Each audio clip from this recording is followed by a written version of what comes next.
These Greek Cypriots are getting their supplies. Every week, a small UN convoy delivers a shipment of food, gas, and other necessities. It's a routine of survival that dates back 35 years, but it's a routine which also underlines Europe's longest-running conflict, the division of Cyprus.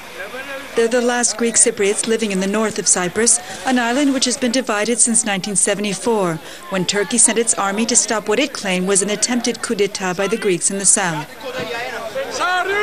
Cut off from the rest of the island, these people stayed in their village called Rizokarapasso, a UN-protected enclave. We're not leaving the village where we were born, and we'll die here like our forefathers.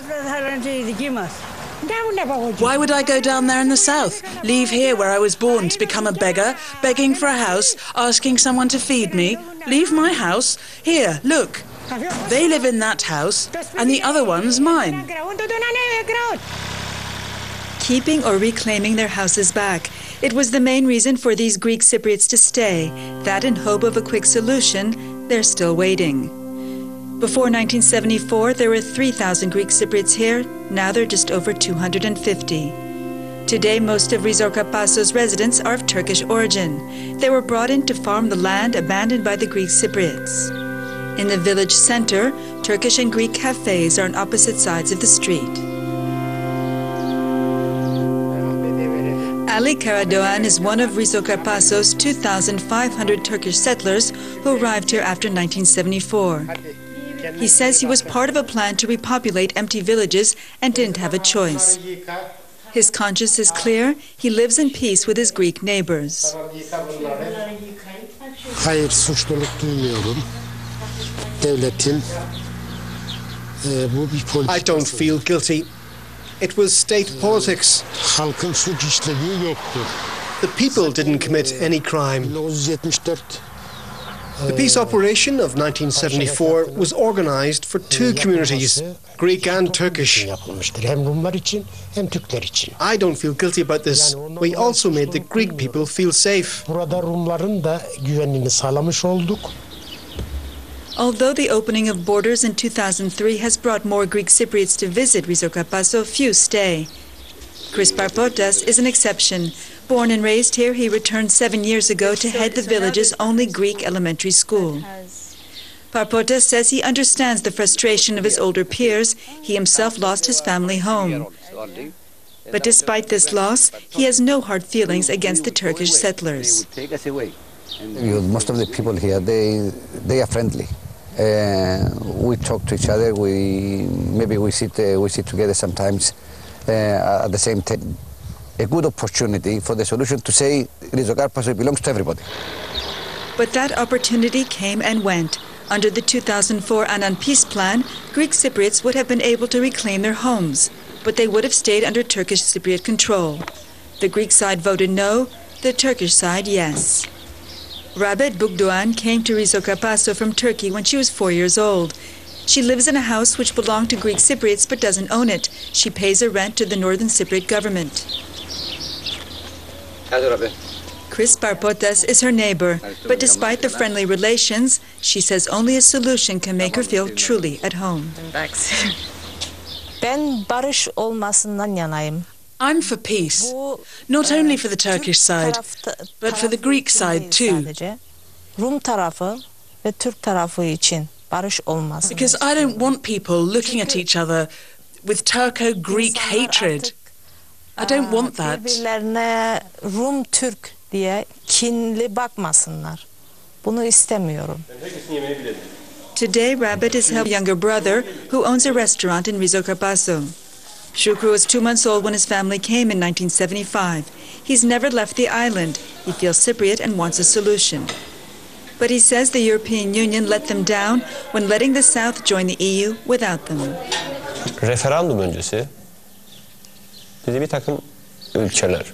Before the referendum, some EU countries promised that if we voted yes, the sanctions would be lifted. Siz evet deyin. If you vote yes, you'll get direct flights. Siz evet deyin. Direkt uçuşlar başladı. And what happened? Ne oldu? We said yes by a large majority. And what did we get out of it? The same line, the same old life. Aynı çizgi. Nothing changed. Aynı hayat. Değişen hiçbir şey yok. Frustration, isolation, disappointment.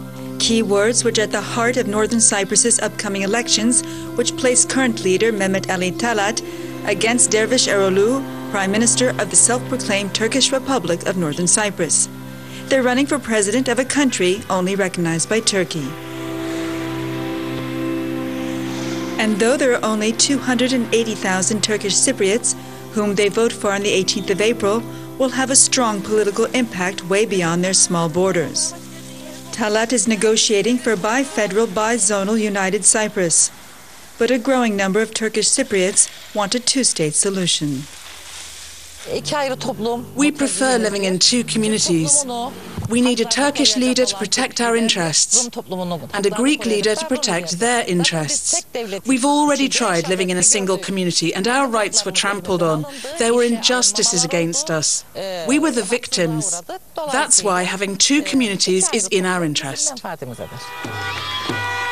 And Eroglu is campaigning on this promise of a two-state solution, a popular slogan which has become political music to many Turkish Cypriots. Here, Euronews caught up with him during an evening campaign rally not far from Nicosia. But tonight, Eroglu is not talking to the media. He's talking to his people. A people he promises will not be treated like second-class citizens if he's elected.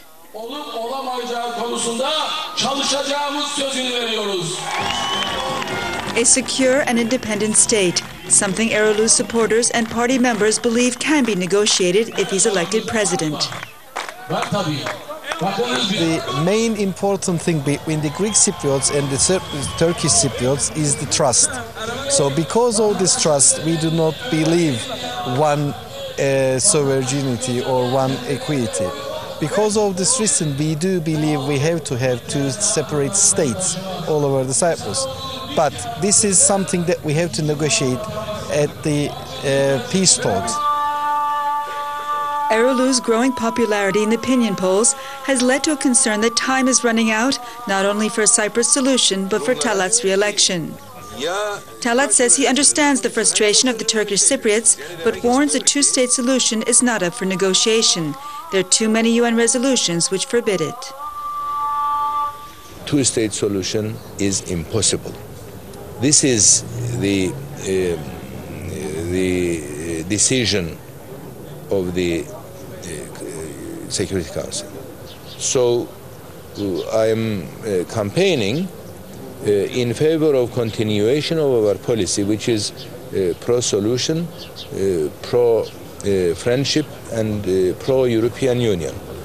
This is the right policy to follow. And two-state solution is only a an imagination, a dream maybe, which is not possible to reach. Imagination or not, the latest polls show that Dervis Eroglu is winning. And while this could be a dream for some, it will no doubt be a political headache, not only for the international community, but for Cypriots from both sides who continue to wait for a solution.